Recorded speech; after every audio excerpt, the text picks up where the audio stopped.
रोहित शर्मा से क्यों वनडे की कप्तानी छीनी गई, इसी पर हम इनफैक्ट बात करने वाले हैं कि भाई रोहित से ऐसा क्या हुआ, क्योंकि वो कप्तान जिनकी अगर आप देखें 56 उन्होंने वनडे मैचेस में कप्तानी की है, 42 मैचों में जीत भी हासिल हुई है और जिनका विनिंग परसेंटेज है ऑलमोस्ट 75 का है। और एक साल में उन्होंने 2 आईसीसी जो टाइटल है वो टीम इंडिया को जिताए। 2024 T20 वर्ल्ड कप जीता, उसके बाद 2025 में चैंपियंस ट्रॉफी इसी साल, और फाइनल मुकाबले में प्लेयर ऑफ द मैच ही बने थे। लेकिन इन सब के बावजूद भी ऐसा क्या हुआ कि रोहित से कप्तानी ले ली। ऐसे आपको 2 से 3 ऐसे कारण हम बताने वाले हैं दोस्तों, जिसके चलते रोहित से वनडे कप्तानी ली गई। हालांकि शुभमन गिल जो भी हाल ही में इनफैक्ट टेस्ट की कप्तानी उनको दी गई थी और टेस्ट फॉर्मेट में शुभमन गिल ने बड़ा अच्छा किया, 754 रन भी बनाए। उनकी पहली टेस्ट सीरीज थी वर्सेस इंग्लैंड, और इंग्लैंड में जाकर टीम इंडिया ने शानदार खेल दिखाया, सीरीज ड्रॉ भी कराई। लेकिन अब शुभमन गिल को वनडे कप्तानी मिल गई। ऑस्ट्रेलिया टूर के लिए टीम इंडिया का ऐलान हो गया है और अब शुभमन गिल टीम की कमान संभालेंगे वनडे की। लेकिन रोहित और विराट कोहली आपको एज ए प्लेयर ही खेलते नजर आएंगे। लेकिन अच्छी बात यह है कि रोहित के पास अभी वक्त है कि रोहित अगर अच्छे रन बनाते हैं वहां पर ऑस्ट्रेलिया सीरीज में, और उसके बाद जो 2 सीरीज और आने वाली उसमें भी अगर अच्छा कंसिस्टेंट रन बनाएंगे तो फिर वो वनडे वर्ल्ड कप 2027 भी खेले।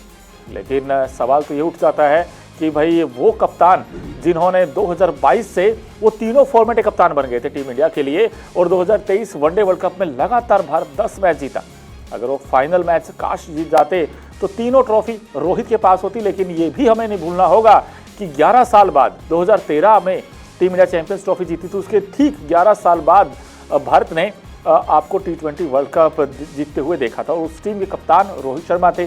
लेकिन अब रोहित सिर्फ एज ए प्लेयर ही खेलते हुए नजर आएंगे। दोस्तों आपको क्या लगता है कि इनकी सबसे बड़ी वजह क्या क्या रही होंगी? जैसे मुझे जो लग रहा है, पहली वजह तो ये है कि भाई वर्ल्ड कप अभी 2 साल दूर है, 2 साल दूर है, और जो प्रेस कॉन्फ्रेंस हुई चीफ सेलेक्टर अजीत अगरकर ने जो संकेत दिए वो उन्होंने इनफैक्ट बात भी की इस पर।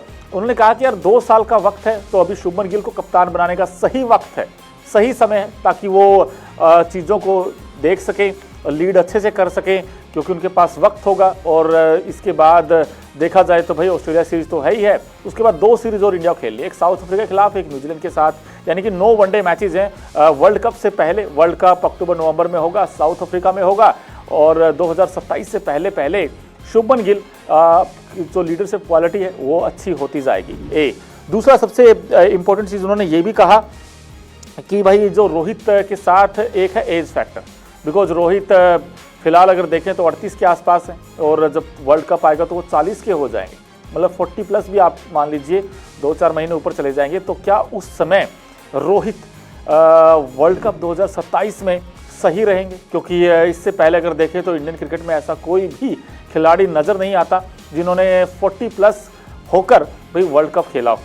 अब ये भी सवाल उठ जाता है, क्योंकि जो 34, 35, 36 तक तो ठीक है, 38 तक भी ठीक है, लेकिन कहीं ना कहीं 40 के बाद, एक एज के बाद फिर वो फिटनेस पर कई सारी चीज़ें आ जाती हैं, और इसके अलावा फिर अगर जब आपके रन नहीं आते तो फिर कहीं ना कहीं दिक्कत ज़रूर आती है। और रोहित जैसे बैट्समैन के लिए भाई उनकी लीडरशिप क्वालिटी में कोई दिक्कत नहीं है, लेकिन सवाल उनकी बैटिंग पर है। आपने देखा था ऑस्ट्रेलिया सीरीज़ में जब टेस्ट मैचेस थे तो वहीं पर जो का फॉर्म था काफ़ी ख़राब था, और उन्होंने सिर्फ 31 रन बनाए थे ऑस्ट्रेलिया सीरीज में, बीजीटी की हम बात कर रहे हैं। उसके बाद शायद वहीं पर फैसला ले लिया गया था कि टेस्ट में अब रोहित नहीं गिल चाहिए, नया फ्यूचर इनफैक्ट तलाशा था।